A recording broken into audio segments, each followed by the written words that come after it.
After they published their report on the Twin Towers, NIST moved on to tackle the collapse of Building 7. What they faced was no easy task.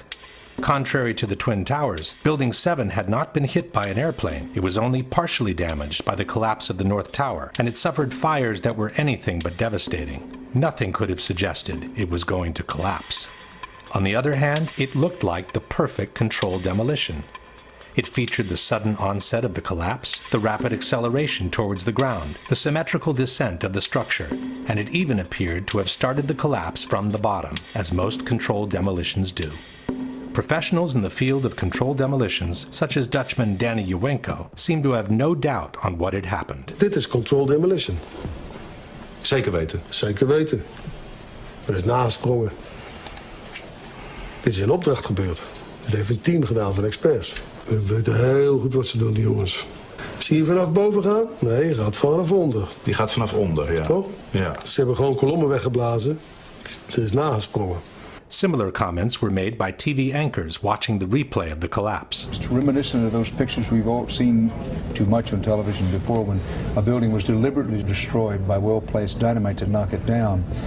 In spite of what seemed obvious to everyone, NIST came up with an absolute historical first. New York City, 2001.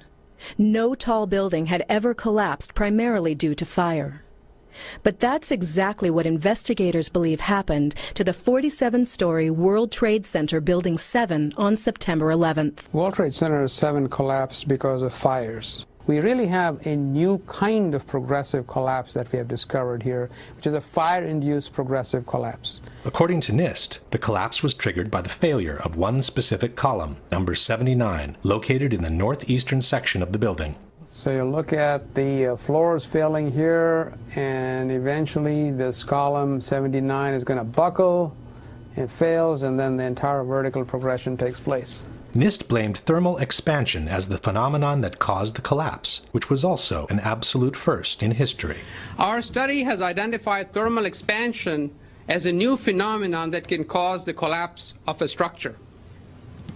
For the first time, we have shown that fire can induce a progressive collapse. Coming from such a reputable organization, these kinds of statements should have sent shockwaves through the architectural world. What they're telling us is that our existing building codes, to which thousands of skyscrapers are currently designed, there's a serious problem. If NIST's findings were true, hundreds of skyscrapers from all over the world would suddenly be in danger of a collapse due to fire. This should have called for the immediate suspension of all high-rise constructions, widespread verifications in all existing skyscrapers, and a serious revision of fire codes and safety regulations for the new ones to be built. None of that has happened. Steel skyscrapers have continued to be built just as usual. The ones that caught fire, even when fully engulfed in flames, have continued to remain standing. And not one of the basic tenets of fire protection has been modified when it comes to designing high-rise steel buildings. At the same time, it should be noted that NIST's report on Building 7 was never published by a peer-reviewed publication. This means their analysis of the collapse cannot be validated from a scientific point of view. Even though this was an unprecedented event in history, we are being asked by NIST to take their word for the soundness of their conclusions. It's based on sound science, and it is consistent with all the observations we have. But it has never happened before, right? But the physics is consistent, it's sound, it's been analyzed, and we have the results. And we are very comfortable with our findings. They might have been comfortable, but the scientific community of architects and engineers was not. Science is never secret when it's done right. Science isn't science unless it's published, unless it's openly published and made available for criticism. Architects and Engineers has asked NIST to at least verify the computer model on which they've based their theory of the collapse. But also in this case, NIST has refused to make their data public. Structural engineers rail against NIST because they refuse to show the visualization. It's a black box. You cannot download any of this data. This means that also for the accuracy of their computer model, we have to take NIST's word for it. Here is our structural model showing the building collapsing, which matches quite well with the video of the event. This is the video of the event.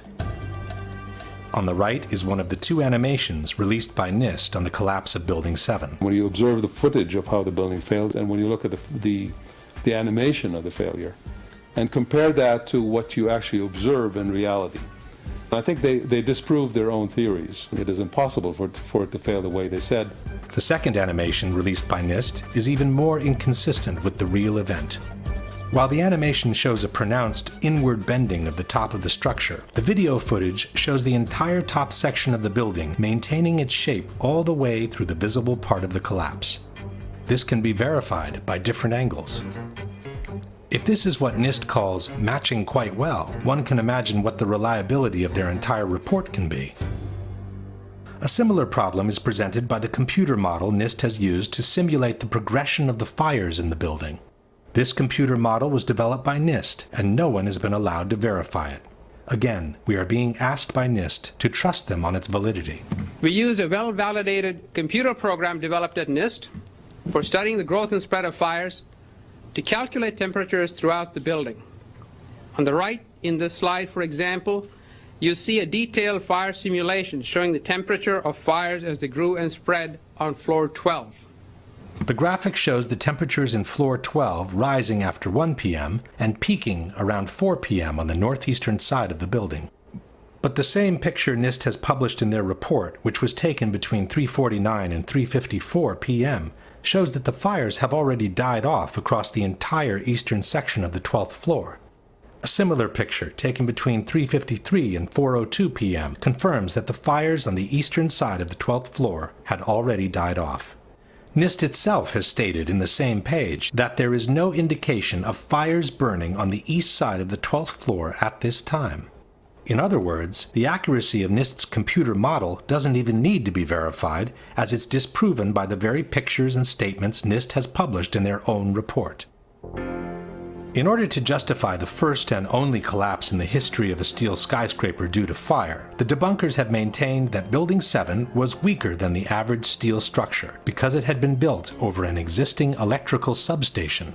Alors, une des particularités de cette tour 7, c'est qu'elle a été bâtie sur un bâtiment existant qui est une sous-station électrique qui avait été construite dans les années 60 alors que la tour 7 a été bâtie dans les années 80. On verra que ça a été une des raisons de la ruine de ce bâtiment. The building was extremely unconventional. It had this giant Con Ed substation with enormous trusses carrying extraordinarily high loads, very vulnerable to fire and other kinds of damage. But NIST itself has refuted this possibility.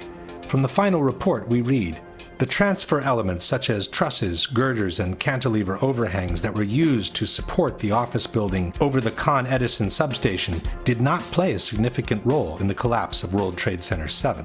In fact, it was the opposite.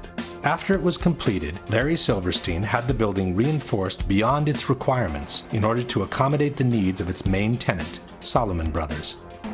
From this 1989 New York Times article we read, Salomon Brothers intends to spend nearly 2 years and more than $200 million cutting out floors, adding elevators, reinforcing steel girders, upgrading power supplies, and making other improvements in its million square feet of space.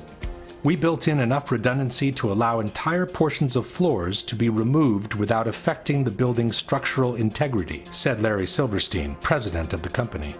More than 375 tons of steel, requiring 12 miles of welding, will be installed to reinforce floors for Salomon's extra equipment. If there was one skyscraper in the world that should have never collapsed due to fire, it was Building 7. While NIST has been unable to come up with a valid explanation for a collapse due to fire, there are at least 3 good reasons why such a collapse could not have happened in any case. One is the widespread pre-knowledge of the event.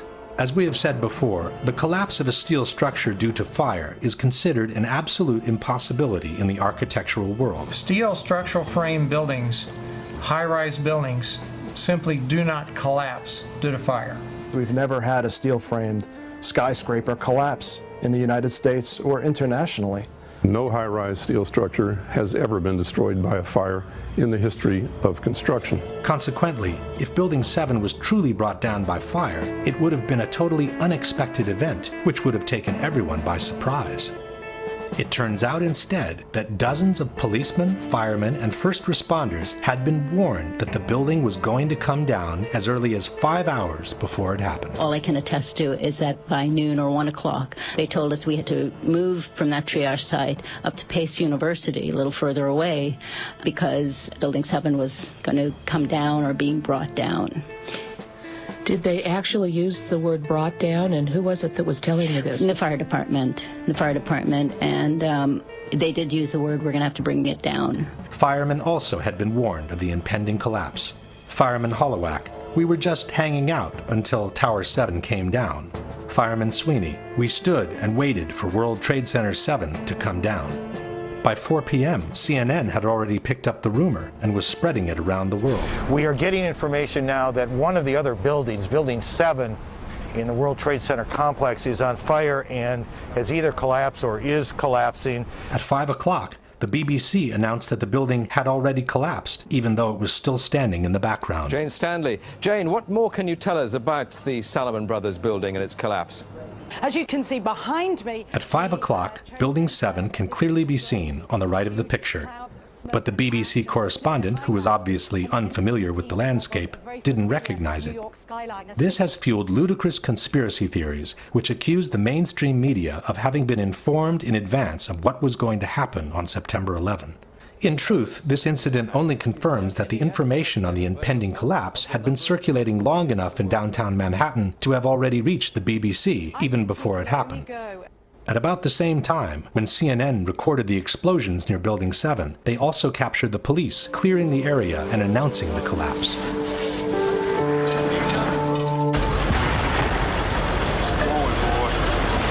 Keep your eye on that building, it'll be coming down. The building is about to blow up. Move it back here. All right, guys? We are looking back. There's a building about to blow up. This is the account by a paramedic who witnessed the collapse. You know, we heard this sound that sounded like a clap of thunder. Turned around, we were shocked to see that the building was, well, it looked like there was a shock wave ripping through the building, and the windows all busted out, and, you know, it was horrifying. Then, you know, about a second later, the bottom floor caves out, and the building followed after that, and we saw the building crash down all the way to the ground. There's even someone who heard a countdown moments before the building collapsed. First responder Kevin McPadden was stationed near Building 7, awaiting for orders from a Red Cross representative. You know, he kept asking the Red Cross rep, what's going on, what's going on?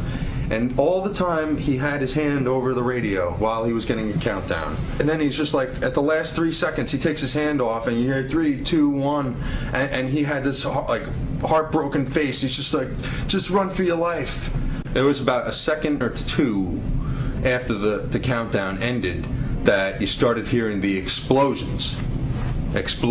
Now, we're talking about bombs. Because, you know, you get that like, bam! You know, there's like a little explosion and then the force. And then boom, boom, boom, boom, boom, boom, boom. That was the building coming down. Question. Given that the collapse of a steel skyscraper due to fire would have been an unprecedented event, how could so many people have known about it so many hours in advance? If the police clearing the area expected a structural failure due to fire, why would they use such an expression as, the building is about to blow up? Can you explain how an unprecedented, totally unexpected collapse due to fire could be predicted with absolute precision by an actual countdown?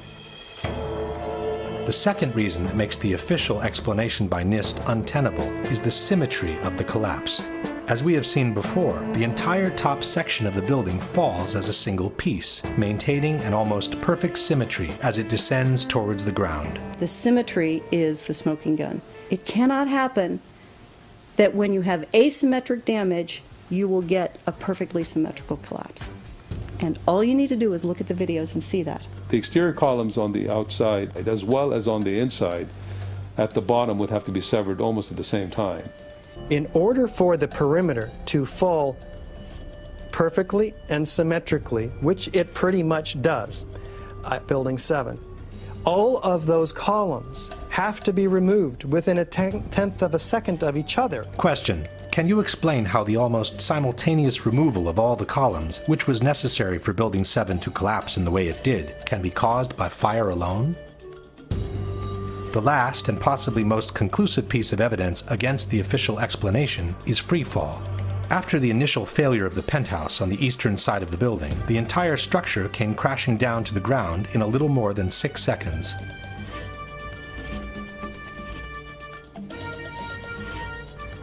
David Chandler of Architects and Engineers has measured the downwards acceleration of the building from the start of the global collapse. We can measure the acceleration of Building 7 by video analysis. The slope of the velocity graph gives the acceleration. Note that global collapse starts suddenly, and for the next 2.5 seconds the building accelerates at the rate of 9.88 meters per second squared. In other words, the rate of collapse of World Trade Center Building 7 over the first 2.5 seconds is literally indistinguishable from free fall in a vacuum. When Architects and Engineers presented NIST with these calculations, they forced them to correct their preliminary report and acknowledge the free fall of the building for the first 8 stories of the collapse. From NIST's final report we read, a more detailed analysis of the descent of the north face found 3 stages. The first was a slow descent with acceleration less than that of gravity that corresponded to the buckling of the exterior columns at the lower floors. The second stage was a free fall descent over approximately 8 stories at gravitational acceleration for approximately 2.25 seconds. 2.25 seconds is more than 1/3 of the global collapse. Once NIST had admitted the free fall for 1/3 of the collapse, the outcome of the debate was sealed. Building 7, NIST reports admits fell at the rate of gravity for the first 100 feet. Well, that's impossible unless there's nothing resisting it. NIST has always acknowledged this. Free fall time would be an object that has no structural components below it. And, as we have seen before, the almost simultaneous removal of the supporting structure can only be obtained with a controlled demolition. The building didn't disappear so the building can fall for 100 feet at free fall speed. That's impossible. That evidence alone would indicate that the official story doesn't hold water. Question: can you explain how free fall, which requires the almost simultaneous removal of the supporting structure, can be achieved without a controlled demolition? This very question was posed to Senator John McCain by a 9/11 researcher in April 2013 during a C-SPAN broadcast. Senator McCain, the National Institute of Standards and Technology asserts that the collapse of Building 7 was caused by fire, yet they acknowledge that the first 100 feet of that collapse took place at free fall acceleration. Now, engineers will tell you that fire cannot do this, and that the only method by which it can be accomplished is the use of pre-planted explosives. Your question is what? Well, how do you explain this discrepancy of 100 feet of free fall without the use of explosives? To tell you the truth, this is an area that I am not very familiar, and if you would drop me a note and mention that we talked on C-SPAN, I'd be glad to get you a more complete answer, but It is unfortunate that Senator McCain could not answer, as he is the person who wrote the foreword to the popular mechanics book, Debunking 9/11 Myths. In the foreword, McCain stated, "Any explanation for 9/11 must start and end with the facts. The evidence must be gathered and analyzed. Then, only then, can conclusions be drawn." But now that the evidence has been gathered and conclusions can be drawn, he claims ignorance on the whole matter. This brings us to the last question, which is not only for the debunkers, but for anyone who cares about freedom, democracy, and an honest government. If you were aware of solid evidence disproving the official version and suggesting the involvement of some rogue elements of the government in the terrorist attacks, would it be more unpatriotic and anti-American to ask for a new investigation, or to turn a blind eye to it and pretend such evidence doesn't exist? Given that the people's trust in institutions is of paramount importance for a nation's well-being, would that trust be better served by denying the evidence of a conspiracy, or by bringing those suspected to accountability in a court of law? We leave the last word to the first responder.